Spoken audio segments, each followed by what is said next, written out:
உலக தொழிலாளர் தினமாக இந்த மே மாதத்தில் அதன் வரலாறு மற்றும் முக்கியத்துவம், அதை முதலில் யார் அறிமுகப்படுத்தியது உள்ளிட்ட வரலாற்று உண்மைகளை இந்த வீடியோல பார்ப்போம். இது சதுரங்க மீடியா வழங்கும் அறிந்தும் அறியாமலும்.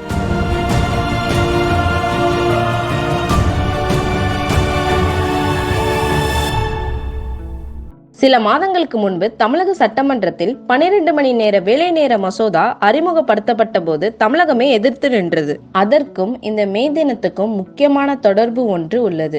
ஆம், தொழிலாளர்கள் 16 மணி நேரத்திற்கும் மேலாக முதலாளிகளால் சுரண்டப்பட்ட காலம் ஒன்று இருந்தது. அதை எதிர்த்து பல ஆண்டுகள் போராடி பல்லாயிரக்கணக்கான தொழிலாளர்கள் உயிர் தியாகம் செய்து 8 மணி நேர உழைப்பு, 8 மணி நேர ஓய்வு, 8 மணி நேர உறக்கம் என்று கொண்டு வந்ததன் அடையாளம்தான் இந்த மே தினம். அதுவும் தமிழகத்திற்கும் மே தினத்திற்கும் முக்கியமான பந்தம் ஒன்று உள்ளது.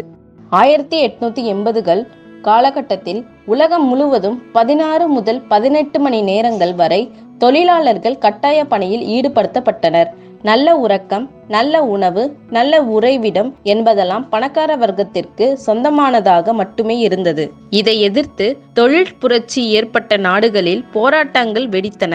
அதில் முக்கியமானது மே 3, மே 4 சிகாகோ நகரில் தொழிலாளர்கள் அமைப்பினர் நடத்திய போராட்டம் மற்றும் பொதுக்கூட்டத்தில் காவல்துறையினர் தாக்குதல் நடத்தினர். இந்த தாக்குதலில் தொழிலாளர்கள் சுட்டுக் கொல்லப்பட்டதோடு 7 தொழிலாளர் தலைவர்கள் தூக்கிலிடப்பட்டனர்.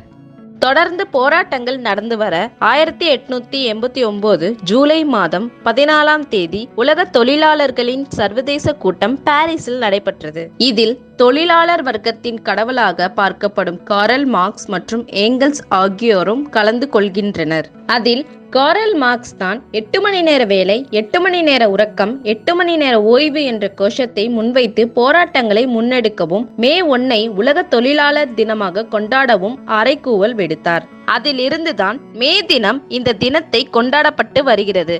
ஒவ்வொரு நாடுகளும் படிப்படியாக இந்த தினத்தையே தொழிலாளர் தினமாக கொண்டாடவும் துவங்கினர்.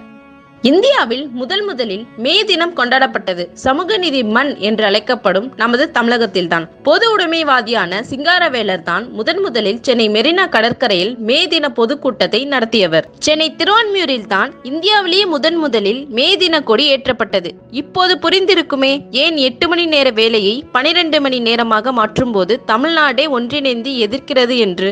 மே தினத்தின் உரிமை குரல்கள் தமிழ்நாட்டில் பிறந்த ஒவ்வொரின் இரத்தத்திலும் ஊறி போயிருக்கிறது. உழைப்பின்றி இங்கே எதுவுமே மாறவில்லை. நெருப்பு கோலமாக இருந்த பூமி கூட தொடர்ந்து தன்னை குளிர்வித்துக் கொள்ள இயங்கிக் கொண்டே இருக்க வேண்டியிருந்தது. அப்படியான வழியில் வந்த மனிதர்களும் இந்த நாகரிக நிலையை அடைய பெரும் உழைப்பை தியாகம் செய்தே இந்த நிலையை அடைந்துள்ளனர். என்னதான் தொழிலாளர் வர்க்கம் ஓடாய் தேய்ந்து மாடாய் உழைத்தாலும் அதன் பலன்கள் என்னவோ ஒரு சில முதலாளிகளை மட்டுமே சென்றடைகிறது. அதனாலேயே பல உரிமை போராட்டங்களும் உயிர் தியாகங்களும் செய்ய வேண்டியுள்ளது. அப்படிப்பட்ட உழைப்பாளர்களின் தியாகத்தை போற்றவும் அவர்களின் உரிமைகள் குறித்து விழிப்புணர்வை ஏற்படுத்தவும் இந்த தினம் ஆண்டுதோறும் மே 1 அன்று கடைபிடிக்கப்பட்டு வருகிறது. மனிதர்கள் 16 மற்றும் அதற்கும் அதிகமான நேரம் வேலை செய்து கொண்டிருந்த போது சிந்திக்க முடியாதவர்களாக வேலை என அது சார்ந்து மட்டும் இயங்கும் இயந்திரங்களைப் போல அடிமையாக இருந்தனர். ஆனால் 8 மணி நேரம் வேலை, 8 மணி நேரம் உறக்கம், 8 மணி நேரம் ஓய்வு என்று இருந்தால் மட்டுமே அவர்கள் மனித வாழ்வு வாழ்வதற்கான அர்த்தம் என்று முன்வைத்தனர் காரல் மார்க்ஸ். அதையே தான் அறிவியல் ஆதாரங்களும் நிரூபிக்கின்றன. அன்றே காரல் மார்க்ஸ் இந்த கோரிக்கைகளை உருவாக்காமல் போயிருந்தால் இந்த உரிமைகளும் கிடைக்காமல் போயிருக்கலாம். மே தினத்தை துவங்கிய காரல் மார்க்ஸ் ஒரு சில உழைப்பாளர்களுக்கான தத்துவ வரிகளையும் விதைத்துவிட்டு சென்றுள்ளார். உலக தொழிலாளர்களே ஒன்று சேருங்கள், நாம் இழப்பதற்கு ஒன்றுமில்லை அடிமை சங்கிலியை தவிர என்பதே அதன் வரிகள் ஆகும். நன்றி. இது சதுரங்க மீடியா வழங்கிய அறிந்தும் அறியாமலும்.